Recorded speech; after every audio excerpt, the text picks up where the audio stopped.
Puto cheese recipe for today's video. Ayan guys, super ganda. Ang perfect. Napakalambot at napakasarap at sure akong babalik-balikan mo ito guys pag once na matikman. Unahin natin ang paglagay ng 2 cups ng all-purpose flour, 1 cup na sugar, 1 cup ng powdered milk, Bear Brand ang ginamit namin dito. Maglagay din ng 1 1/2 tablespoon ng baking powder para pampatubo at 1/2 teaspoon na iodized salt pampatimbang ng lasa. Tapos halu-haluin natin, ayan, mikos-mikos lang para mag-combine lahat. Naman ang 2 pirasong itlog na large ang size, 1 cup na evaporated milk, pwede siya cowbell, pwede Alaska or Angel. Basta kung anong available sa kitchen nyo guys, pwede na. Sunod naman maglagay tayo ng 1 cup ng tubig. And for aroma, maglalagay tayo ng 1 teaspoon na vanilla. Tapos ayan, mikos-mikos na ulit guys para mag-combine lahat ng ingredients. Kung napansin nyo wala sa ingredients ang mantika or oil, pwede na kasi hindi na maglagay ng mantika. Well, depende naman na sa imuha guys kung magbutang dyan ka og mantika or pwede po magbutang ka og butter para mas masarap. If ever na gusto mong lagyan, maglagay ka lang ng at least 1 tablespoon. So after mikos-mikos, ano ang kasunod? Kailangan salain. Ayan, salain nyo guys para matanggal yung buo-buo. And kita-kita nyo dyan sa salaan guys na marami talaga siyang buo-buo na nasala natin. Ayan, see?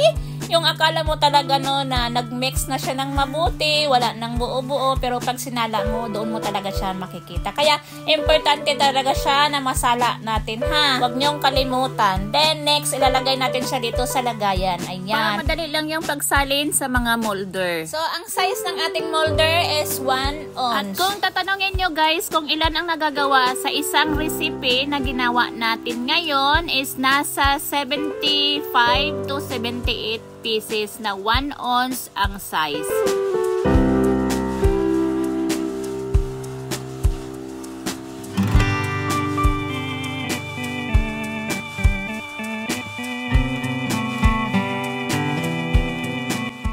Isunod naman ang paglalagay ng mga sliced cheese sa ibabaw. So, at this time, habang prepare natin ito, yung steamer dapat nagpakulo na tayo ng tubig. Dapat makulo na siya guys bago natin isalang itong poto. Ayan. Ayan. Tapos, takpan natin. Ganyan. No need na maglagay ng cloth guys, ha? Hindi na kami naglalagay ng cloth kasi sandali lang naman yan at maluluto ka agad. Since maliliit yung size ng poto, so nasa 10 minutes lang yan or hindi na aabot ng 10 minutes, luto na kaagad. Pwede yan. Tusukin ng toothpick. So, kung wala nang madikit doon sa toothpick, that means guys, luto hindi na. Pwedeng matagalan siya sa pagluto, guys. Hindi pwedeng susubra siya sa 10 minutes kasi matutuluan na siya ng pawis. At saka, mag-bar down na siya, guys, pagka nasubrahan siya sa pagluto. Like, para na siyang kutsinta. Okay? Babagsak siya, guys, pag masubrahan siya sa luto. At ito na nga yung hitsura pagluto na siya, guys. Yung itsura niya parang nagmumoist. Normal kasi kakaahon lang naman yan sa apoy. And sandali lang yan matutuyo din kaagad. Ito na yung itsura guys ng, ayan, natuyo na siya at saka, ayan, ready to serve na. Yung pinakita kong pagtimpla sa inyo kanina is 1 recipe lang yon. Pero yung nandito, yung binabox na natin is 2 recipe ito siya guys. Kasi nagtimpla pa kami ng isa pa. 2